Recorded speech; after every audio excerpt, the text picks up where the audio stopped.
Olá, meus alunos do quinto ano, vamos para a nossa videoaula de hoje. Hoje nós vamos trabalhar história. Nós vamos pegar o nosso livro de história, tá? Vocês vão colocar lá na página 250. Lá na página 250, vocês vão encontrar o assunto A República Nova, tá? De 1930 a 1985. Então, nós vamos trabalhar das páginas 250 a 258, tá? Então, na 250, vocês vão escrever a data de hoje, tá ok, meus amores? Então, vamos lá trabalhar história, tá? Com o assunto a República Nova, tá ok? Então, vamos lá. Então, vamos lá iniciar a República Nova, que inicia no ano de 1930 e vai até o ano de 1985. Aqui nós vamos começar a falar sobre a Era Vargas. Mas, tia, o que significa a Era Vargas? Quer dizer que nós vamos falar de uma pessoa que foi muito importante no Brasil. O presidente Getúlio Vargas, tá? Então, aí nós temos a definição, não é? De Getúlio Vargas. Nome: Getúlio Dornelles Vargas. Foi considerado o brasileiro mais importante do século XX. Foi o presidente brasileiro que passou mais tempo no poder. Transformou o Brasil de país agrário em país urbano, de economia rural e industrial. Então, aí, não é, nós vamos iniciando, né, nosso assunto falando sobre a Era Vargas, tá?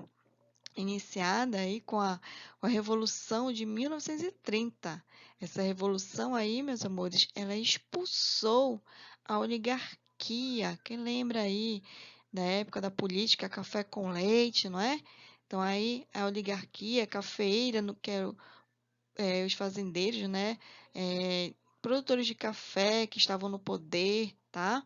Na segunda fase do Brasil República, o país foi governado por Getúlio Vargas durante 15 anos. Isso mesmo, 15 anos. Então, aí expulsou a oligarquia, tá? Onde a cafeira, né, ficava no poder, estava no poder. E aí, na segunda fase do Brasil, entrou. Então, é na segunda fase, não é? Do Brasil República, o país ficou sendo governado durante 15 anos pelo Getúlio Vargas, tá? E aí, Getúlio Vargas foi um ditador, tá? Ditadores, meus amores, concentram o poder político nas próprias mãos, tá? Intencionando guiar eles mesmos o rumo de uma nação. Então, ele queria governar sozinho, ele queria o poder nas suas mãos, não é? Mas os ditadores não assumem o poder sozinhos aí. Eles não são um exército de um homem só, tá? E algumas pessoas os apoiam também, né, os ditadores, tá? Seja por meio de golpes políticos ou até mesmo em guerras, tá? Então aí Getúlio Vargas, né, foi um dos fatores principais aí da nossa República Nova. Vamos falar aqui sobre a Constituição aprovada em 16 de junho de 1934, a Constituição aí brasileira. Então, nós vamos ter aí, né, o fim do voto de cabresto, voto direto secreto, exigência antiga para diminuir fraudes nas eleições e extensivo às mulheres, que as mulheres não votavam, né? Os direitos dos trabalhadores, jornada de trabalho de 8 horas, descanso semanal remunerado, férias, licença maternidade, multa por demissão sem justa causa, proibição ao trabalhador a menores, né, de 14 anos, tá? E aposentadoria.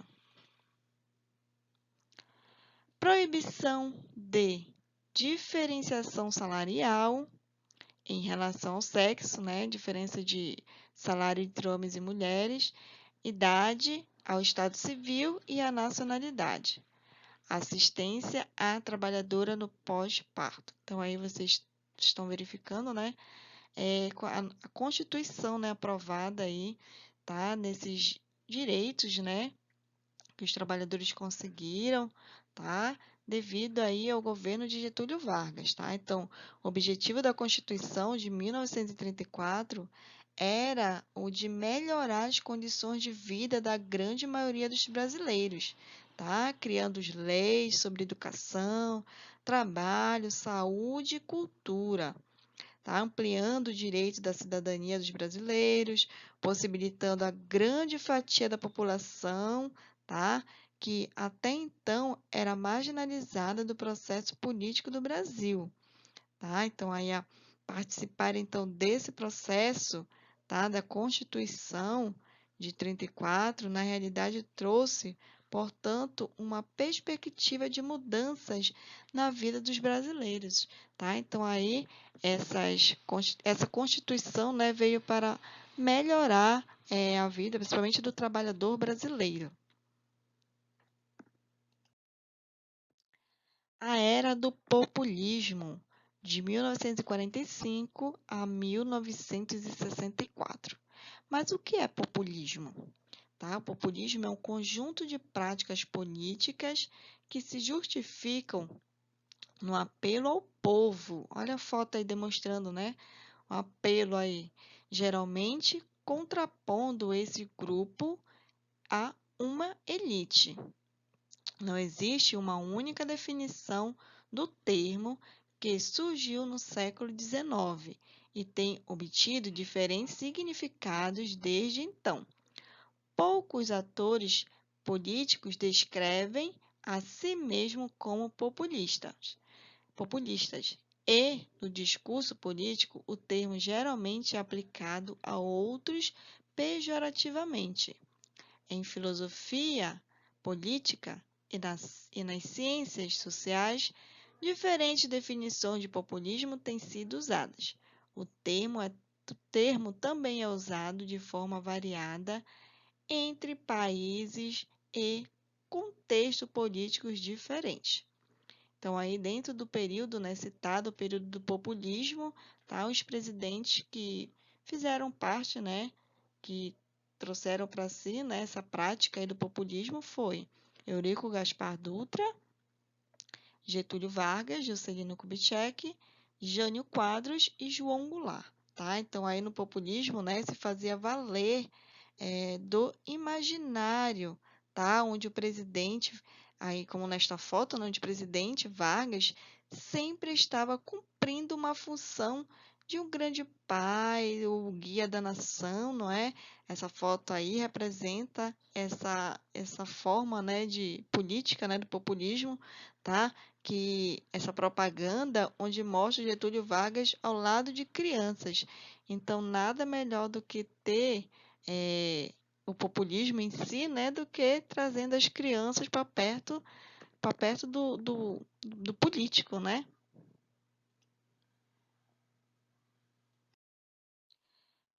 Vamos agora falar sobre a ditadura militar, tá? Que iniciou, né, de 1964 até o ano de 1985. Tá? Então, aí nós podemos definir a ditadura militar como sendo o período da política brasileira em que os militares governaram o Brasil. Tá? Então, esta época vai desse ano, né, que eu acabei de falar, de 64 a 85, tá? Caracterizou pela falta de democracia, tá? Supressão de direitos constitucionais, censuras, perseguição política, repressão aos que eram contra o regime militar. Então, aí, né, foi uma época do Brasil, tá? Onde a censura se fez presente. Então, aqui, crianças, ditadura militar de 1964 a 1985. Acompanhem comigo a leitura.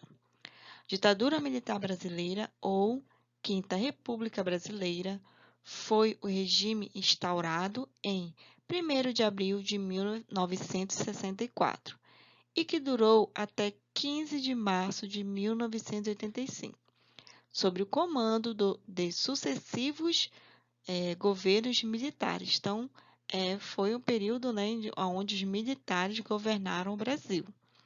No Brasil, o período mais recente da ditadura ocorreu entre os anos de 1964 e 1985, com o argumento de evitar a realização de uma ditadura comunista no Brasil em período de Guerra Fria. As Forças Armadas brasileiras realizaram um golpe de Estado em 31 de março de 1964, que depois o presidente João Goulart, tá? Então aí os militares, né, tiraram aí da presidência João Goulart, eleito como vice-presidente em 1960. Jango, como era conhecido, assumiu o poder após a renúncia de Jânio Quadros em 1961. Tá? Então, quem iria assumir seria o João Goulart, não é? E aí as Forças Armadas, não é, evitaram, tá? E realizando, né, um golpe de Estado aí. E as consequências do regime militar no Brasil? Vamos verificar? A ditadura militar no Brasil foi marcada pela extrema violência com a qual foram combatidos os opositores do regime, não é? Então, quem era contra o regime, né? O regime militar aí, não é? Sofreu várias consequências, como prisões arbitrárias, torturas, estupros e assassinatos foram realizados pelas forças militares e policiais no país. Desde o primeiro momento, direitos políticos foram cassados, instaurado ainda uma rígida censura aos diversos meios de comunicação e a repressão literária e artística da população. Então, aí, né, essas consequências, daí só para vocês saberem mais ou menos, né, como foi difícil a época do regime militar aqui no Brasil, tá? Então, a ditadura militar foi o regime, tá, que se instalou no país em abril de 1964, tá? Durante essa fase do Brasil República, os militares que tomaram o poder cassaram mandatos políticos, retiraram a estabilidade de funcionários públicos, tá? Suspenderam os direitos políticos dos cidadãos, tá? Ampliaram a repressão e intensificaram a censura, tá? Então, aí duraram, né, 21 anos, tá? Então, o Brasil foi governado por militares que estabeleceram um regime totalitário e centralizador, tá? Então, aí a ditadura chegou ao fim após campanhas da sociedade brasileira pelas diretas já, tá? Para realização de eleições presenciais, né? Porque aí no regime militar não era uma sequência, tá? De militares tomando conta do Brasil. Então não tinha, tá? Não tinha a eleição presencial, né? Os próprios militares trocavam, tá, os seus governantes, os seus comandantes, né, para poder governar o Brasil. Então aí, não é, na época da ditadura militar, não é, várias manifestações ocorreram, tá, em todo o Brasil, tá, abaixo a ditadura, fim às prisões, às torturas e assassinatos. Então nós tivemos aí censura, não é, a presença da censura, como a novelas, teatros, peças, músicas, cantores tiveram que calar, tá? Mortes, muitas pessoas morreram que nem seus pais puderam enterrar os seus filhos que foram mortos, justamente esses que eram contra a ditadura. Torturas, não é? Tiveram muitas pessoas que foram torturadas, foram presas, torturadas, tá? Então, durante o golpe militar, vários artistas foram censurados, não é? E foram impedidos de cantar suas músicas. Assim, eles saíram do Brasil, né? Foram exilados, tá? Para não serem perseguidos ou mortos, tá? Eles buscavam exílio em outros países. Artista como aí que vocês estão observando, né? Nós temos o artista que sofreu, né? Durante também a ditadura militar, né? Caetano Veloso, Gilberto Gil, Chico Buarque, tá? Foram os artistas que mais foram perseguidos durante o golpe, tá? Devido às suas músicas, não é? Que o governo não aceitava, tá? Então, eram músicas que eram censuradas, eram novelas, tá? Então, vários, durante essa época da ditadura militar, não é? A censura se esteve presente. E aí, né, que eu falei agora, né, das diretas já, foi a época que a população brasileira mesmo conseguiu, não é, com a ajuda de vários artistas, vários políticos, conseguiram voltar aí com as eleições presenciais, não é? Como está escrito aí nessa placa, né, eu quero votar para presidente, tá? Então aí foi a época que iniciou, que retomou, não é? As eleições presenciais, tá? Então foi aí em que os militares, não é, acabou, não é, a ditadura militar, e aí a população brasileira voltou a ter o direito à eleição, a votar, tá ok, crianças? Finalizando a nossa aula de hoje, vocês vão realizar a atividade das páginas 257 e 258, tá bom? Então, faltam mais 2 aulinhas aí, tá? Para a gente finalizar o nosso livro. 2 ou uma, tá bom, crianças? Então, até a nossa próxima aula de história. Beijos, tchau!